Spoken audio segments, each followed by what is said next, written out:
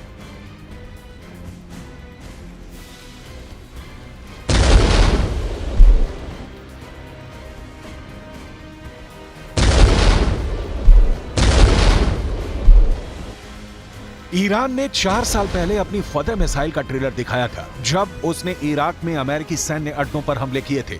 ये वही मिसाइल है जिससे ईरान ने जनरल कासिम सुलेमानी की हत्या का बदला लिया था। ये वही मिसाइल है जिसके धमाकों ने 100 से ज्यादा अमेरिकी फौजियों को धमाके से जहनी रूप से बड़ी चोट पहुंचाई थी, जिसे ट्रॉमेटिक ब्रेन इंजरी भी कहते हैं। ईरान ने अपनी फतेह 110 मिसाइल से कई हमले किए और अमेरिका उन्हें रोकने में पूरी तरह फेल साबित रहा।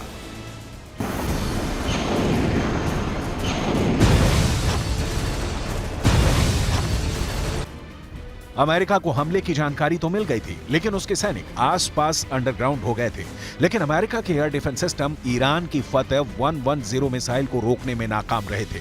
ईरान ने ऐसी करीब 20 मिसाइल दागी थी। ये जहां गिरी वहां ऐसे ऐसे गड्ढे बने और 100 से ज्यादा अमेरिकी सैनिकों को धमाकों से गहरा सदमा पहुंचा था। अब ऐसी ही मिसाइल यमन के पास भी है और अमेरिका के लिए ये डरने वाली बात है। ये बाइडन और उनकी नौसेना भी बहुत अच्छी तरह से जानती है।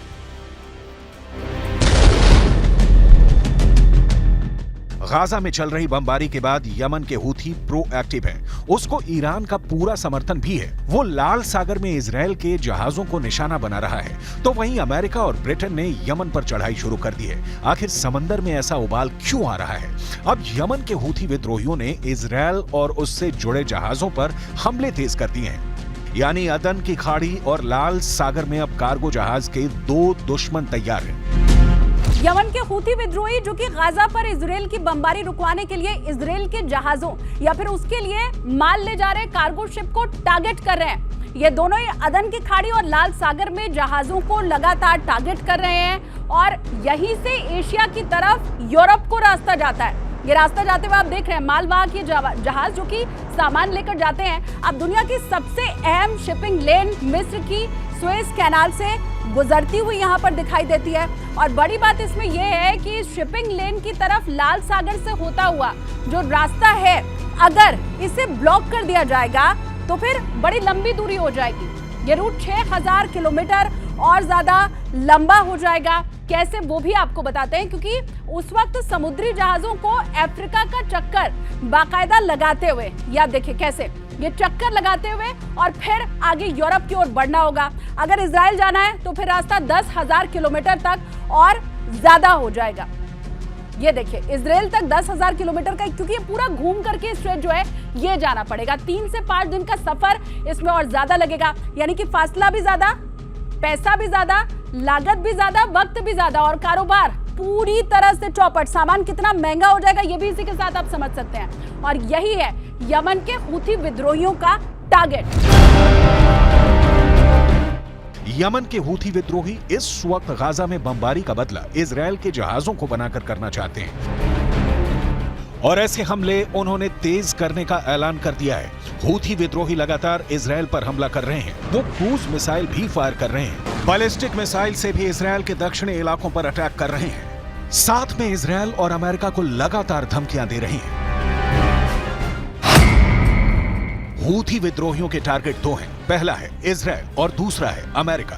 हूथी विद्रोहियों ने इजरायल के शिप को टारगेट करना शुरू कर दिया है। वो अमेरिका को भी अपना दुश्मन नंबर 2 मानता है।